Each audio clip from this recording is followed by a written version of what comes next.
یہی وجہ ہے اقبال نے کہا تھا وقت فرصت ہے کہاں، کام ابھی باقی ہے، نور توحید کا اتمام ابھی باقی ہے۔ لیکن ساتھ ہی خوشخبری بھی دی تھی، یہ چمن معمور ہوگا نغمہ توحید سے، آئے گا وہ دور، یہ چمن معمور ہوگا نغمہ توحید سے، لازماً آ کر رہے گا۔ لہذا اب اس کے درمیان جو یہ فصل ہے اس کو سوچئے۔ لیکن میں اس سے پہلے ذرا وہ حدیثیں کہ جن میں حضور کی سری پیشن گوئیاں آئی ہیں بڑی تیزی کے ساتھ آپ کو سنا دینا چاہتا ہوں، اور اس کی وجہ کیا ہے۔ یہ زمینی حالات جنہیں میں نے کہا تھا انہیں دیکھیں، ظاہر بات ہے کبوتر کی طرح آنکھیں بند کرنے کا تو فائدہ نہیں، حقیقت کو دیکھنا پڑے گا۔ حقیقت کو دیکھتے ہیں تو دل بیٹھ جاتا ہے، مایوسی کے اندھیارے چھا جاتے ہیں، امید کی کوئی کرن کہیں نظر نہیں آتی۔ کہاں نظر آئے؟ مولانا نے کتنا عمدہ نقشہ کھینچا ہے، کہاں ہے وہ اسلام؟ مسلمان تو ہیں، 1 ارب سے زیادہ ہیں، لیکن کوئی پوچھے 1 انچ زمین دکھاؤ جہاں اسلام تم نے نافذ کیا ہو، تو وہاں ہمارے ہاتھوں کے طوطے اڑ جائیں گے۔ نتیجہ یہ ہے کہ حالات تو زمینی جو ہے وہ ہے مایوس کن۔ اس میں ظاہر بات ہے کہ امید کا دامن تھامنے کے لیے ہمیں کوئی چیز چاہیے، اور وہ چیز ہے جو محمد عربی صلی اللہ علیہ وسلم اپنی خوشخبریوں کی شکل میں دے کر گئے۔ آپ نے اپنے دور سے لے کر قیامت تک 5 دور گنوا دیے۔ تکون النبوۃ فیکم ما شاء اللہ ان تکون ثم يرفع اللہ اذا شاء يرفعها ثم تکون خلافۃ علی منہاج النبوۃ ثم تکون ملکا عاضا ثم تکون ملکا جبریا ثم تکون خلافۃ علی منہاج النبوۃ۔ یہ طویل حدیث کا میں نے صرف خلاصہ سنایا ہے آپ کو۔ مسند احمد ابن حنبل کی روایت ہے، حضرت نعمان ابن بشیر راوی ہے رضی اللہ تعالی عنہ۔ پہلا دور دور نبوت، دوسرا دور دور خلافت علی منہاج النبوۃ، نبوت کے نقش قدم پر خلافت جسے ہم خلافت راشدہ کہتے ہیں۔ تیسرا دور مسلمانوں کی حکومتیں، لیکن وہ ملوکیت کا دور، ملکن عاضن، اور ان میں ظاہر بات ہے کہ عاضن بھی تھی، جہاں ان میں خوبیاں تھیں وہاں برائیاں بھی تھیں۔ وہی حجاج ابن یوسف جس نے ایک مسلمان لڑکی کے خط کے اوپر فوج بھیجی ہے، وہی حجاج ابن یوسف ہے کہ سینکڑوں تابعین کے سر اس نے قلم کرائے ہیں، وہی حجاج ابن یوسف۔ وہی خلیفہ کہ جس نے فوج کشی کی اجازت دی تھی سندھ پر، وہی خلیفہ ہے جس نے بلا کر محمد ابن قاسم کو شہید کیا ہے کہ یہ پاپولر ہوتا چلا جا رہا ہے، ملوکیت کے لیے تو اس سے بڑا خطرہ اور کوئی نہیں۔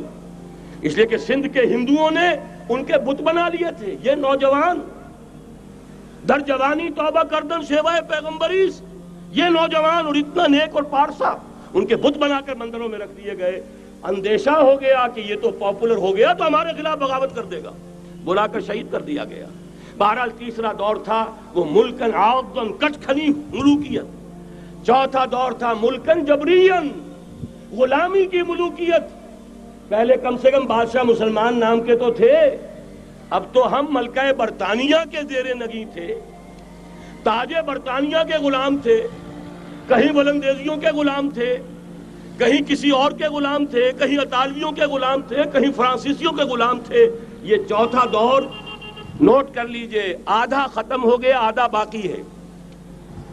براہ راست غلامی کا دور ختم ہو گیا، لیکن ریموٹ کنٹرول والی انہی کی غلامی اب بھی چل رہی ہے۔ فیصلہ وہی ہے جو مولانا نے کہا تسبیح یا امریکہ یا امریکہ یا امریکہ۔ وہی لوگ، وہی ذہن، وہی ان کی بود و باش، وہی ان کی معاشرت، وہی ان کی سوچ، وہی ان کے اقدار، وہی ان کے نظریات، وہی ان کی معاشیات، وہی ان کی معاشرت، ہر شے وہی ہے، صرف رنگ کا فرق ہے اور کچھ نہیں۔